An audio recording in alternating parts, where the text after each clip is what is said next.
Hey, want to learn about an upcoming low-poly soulslike? It's called Prison of Husks, and it's being created by Glasshead Dolls. It was a demo that came out recently, and it's one of those games I had on my wish list for a long time. I'm pretty sure I only put it on my wish list because it was low poly. After playing the demo for Prison of Husks, I have some thoughts about it, so let's talk. For the presentation, Prison of Husks uses a 4:3 ratio, along with the low poly aesthetic, closer to the PS1, and as expected, the audio is crunchy too, which is something I enjoy. The character designs of the dolls have a haunting beauty to them that I find appealing. The area in the demo of Prison of Husks reminds me of the Tower of Latria from Demon Souls, mixed in with the Undead Asylum from Dark Souls 1. And I can say that's a good thing because the Tower of Latria is my favorite area in Demon Souls. For Prison of Husks, it's a good thing. Whether they take inspiration from either of those places, I'm not sure. But the place looks good. The wide shots of this prison set the mood perfectly. And moving to the music, the bosses have interesting tracks. I wasn't expecting that type of music for the game, however I enjoy them. I would say out of the two bosses that you can fight in the demo, my favorite is the Stray Pigments.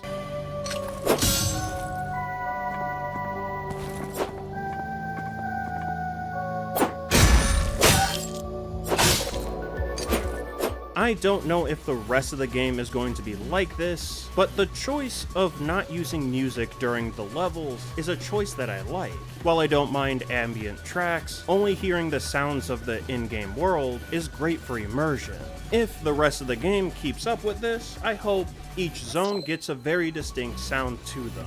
If there's anything I could dislike, it would be some of the animations. I know the animations like the ladder climbing don't affect gameplay in any significant way, but that's something I noticed. It didn't really seem to match with the ladder.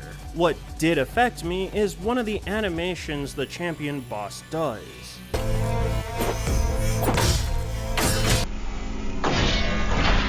Clarity is needed because I didn't know I was getting attacked by this move until that moment.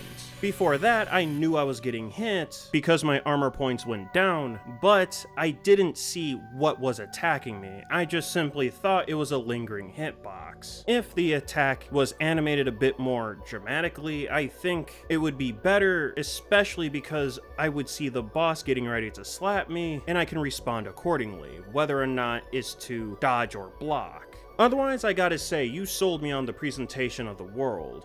I love it. Now to touch on the story. This was a short demo running at about an hour. From what's told to me in-game, all I know is that a person, or more likely a fellow doll, wants me to escape the prison as I have some sort of responsibility. On the Steam page, it mentions your soul has found a new vessel in the Lethos Plateau, a heavenly afterlife painted by the hand of a pure heart. Yet all is left is the desolate landscape that is crumbling beneath your feet. You are supposed to seek your beloved. Now, I have thought to myself, why this specific doll? And why was it put here? But otherwise, I feel neutral about what I experienced because I need a bit more to get excited about. The story might have a lot going on, and its afterlife seems like a fascinating place to explore, though I had to read the Steam page to build interest for myself. I suspect that the player will get filled in after the tutorial. It's not quite the end of the world, as it's better than feeling negatively about it. So let's move on to the gameplay. So how does the combat work in Prison of Husks? As I mentioned, the game is a Souls-like.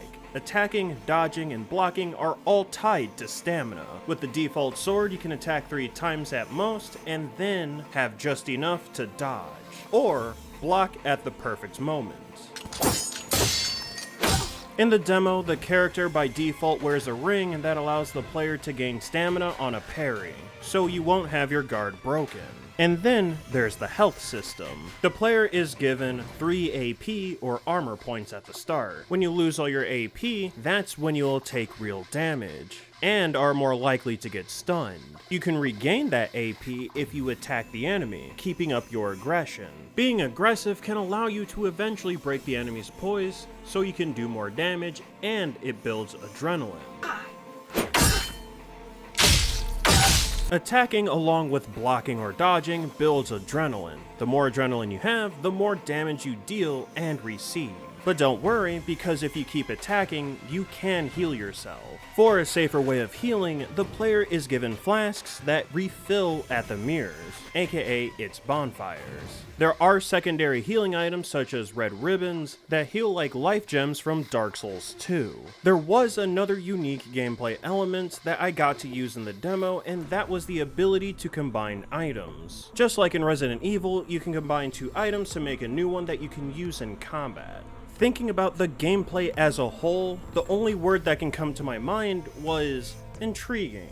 To get this out of the way, the item system is cool. The idea of creating more useful items in the moment will always be an awesome feature to experiment with, so no issues there.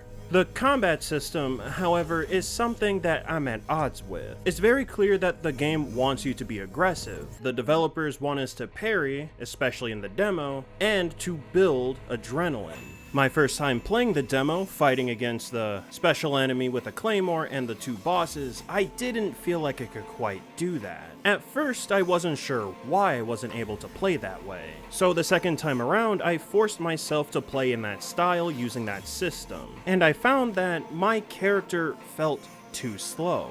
I wouldn't be able to retaliate at times because the enemy would be attacking a lot, even when I was knocked down.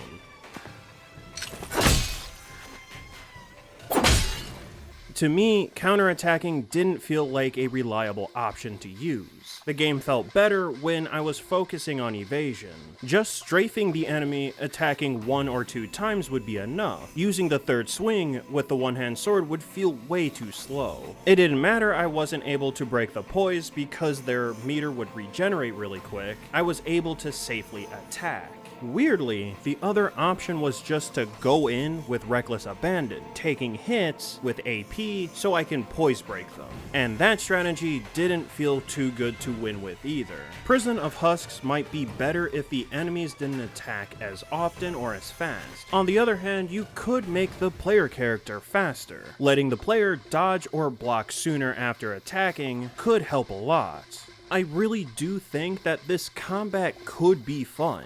It's just that it feels like I'm being held back in the moment. Although, while switching my strategy to evasion, I did think of another possible ring that could be nice to see in-game. This ring would function in a similar fashion to the crow's ring. Instead of giving stamina for a parry, it would do the same, but with a perfectly timed dodge. Now, I always get a dopamine hit when I do a perfect dodge in other games. While I understand that this mechanic is generally found in other faster-paced games, putting a ring like that in this game could offer an alternative playstyle, and I think that'd be cool to see. In the event you already planned for a ring like this, then dang, I wish I was able to try that in the demo, because it just seems so interesting to try in this setting. So, those are my thoughts on the demo for Prison of Husks. The demo was on the shorter side, but I did get an idea of what the game is going to be like. So, Glasshead Dolls, keep up the good work. If you are interested in this game as well, try out the demo and maybe wishlist it if you like it. But that's it from me. I will see you in the next one.